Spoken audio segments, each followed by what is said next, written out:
Welcome back everyone. Now it's been a couple of weeks since my last Lord of the Rings video, but there was one more entry I wanted to have a closer look at before I wrap up this series for the time being. And that is another Deluxe Horse and Rider set. This time it's Aragorn and Brego from the Two Towers. And by now this packaging will look very familiar to the other Horse and Rider sets we've seen in this series.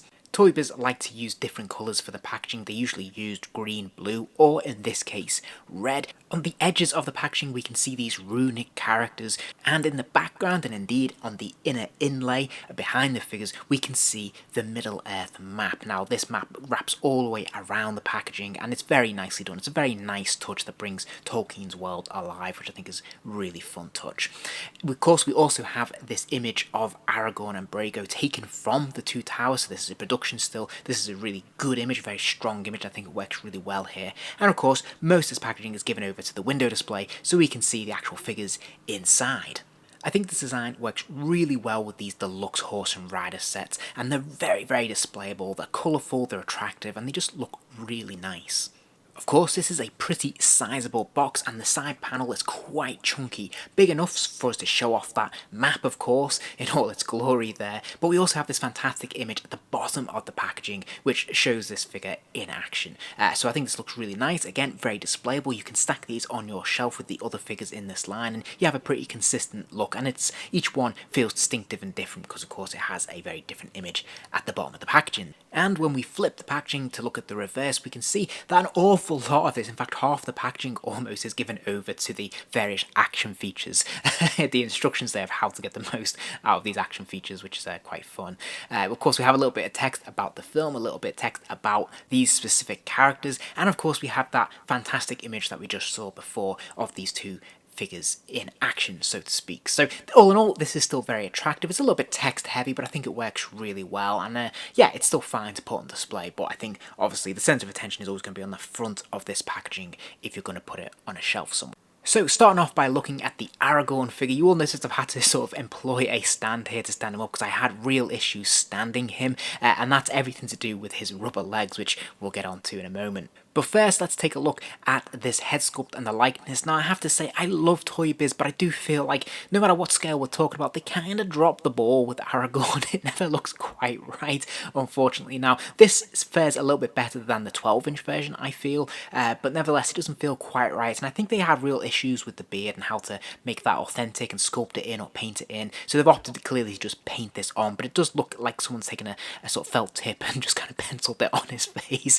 And yeah, I don't think it's the most flattering look, but I can certainly live with it. Now, one of the cool things about this figure is that they have given him a cloth cape, which I think is very nicely done. Of course, we can see that green leaf there as well, which is a separate plastic piece, very nicely sculpted, beautifully painted, and I love that this hood can be taken down or lifted up, and in fact the whole cape can be removed if you wanted to because it's held together by a Velcro clasp at the neck.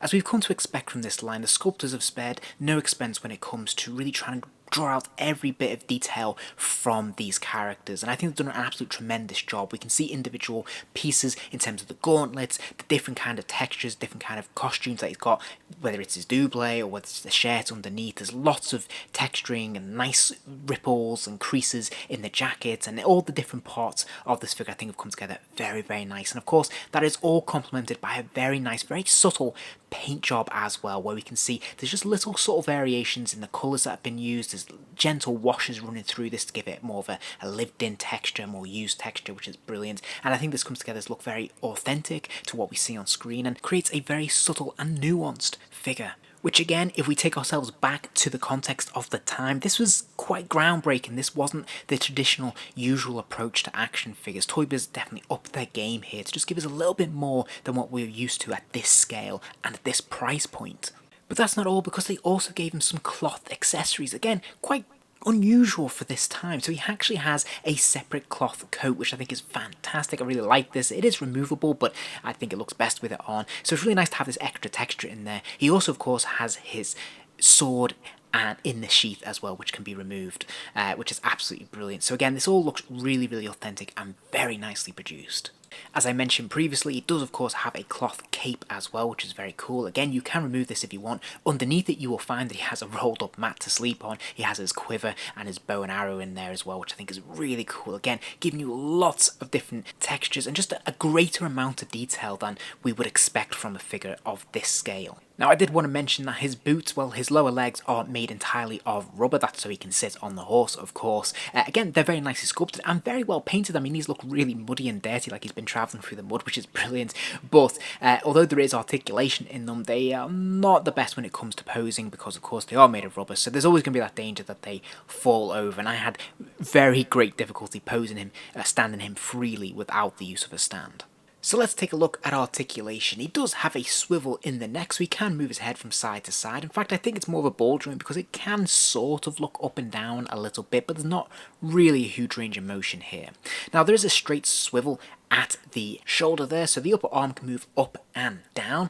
There is, of course, a single joint at the elbow as well, so this arm bends to about 90 degrees, and then there is another swivel at the wrist, though mine is very, very stiff, but that hand should rotate all the way around. Now, on the right arm, there is additional articulation at the upper bicep that will swivel from side to side. There's another swivel at the waist, so again, he can move from side to side there, and of course, the legs will move forwards and backwards, and there's another swivel at the upper thigh there that will allow them to move from side to side. Now there is a hidden joint at the knee that again will allow the leg to bend to about 90 degrees. He only comes with the one accessory, that is of course his sword, Isildur's Bane, which looks pretty cool. Again, that can be removed from the scabbard there and it looks really, really good. But that's not all, because this figure also has an action feature. In his back he has this rather unsightly button here, which if you press it will allow his arm to swish up and down in a chopping motion. Thankfully this button can be hidden by his cloak, so it's not too distracting.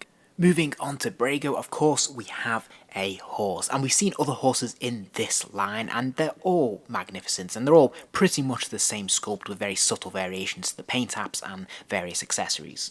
Once again, I'm super impressed by the sculpting on this figure. It just looks really, really nice, really authentic, very lifelike. We can see individual veins running through the face and on the neck of this horse, which I think is fantastic. And the overall colouring and paint apps are just very nicely applied. I love how his reins just really stand out from the rest of his skin there. Fantastic. And the little details on his nose, the little white spots and whatnot, is beautifully captured here. Of course, this headpiece is made of rubber, so you can move it from side to side, and again, it just gives you that lifelike sort of like flesh tone to the figure, which is absolutely brilliant.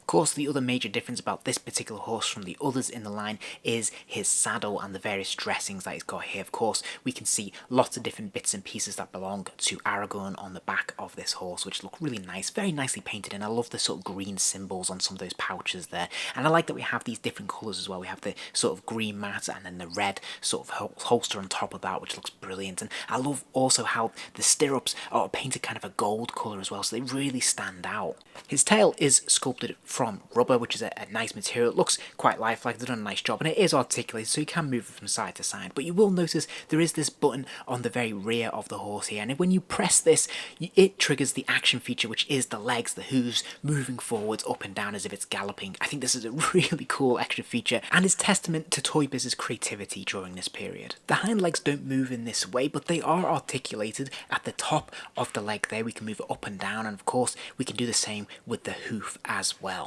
So all in all, very nice. And when Aragorn is mounted upon him, it's a pretty impressive figure all in all. What a fantastic set.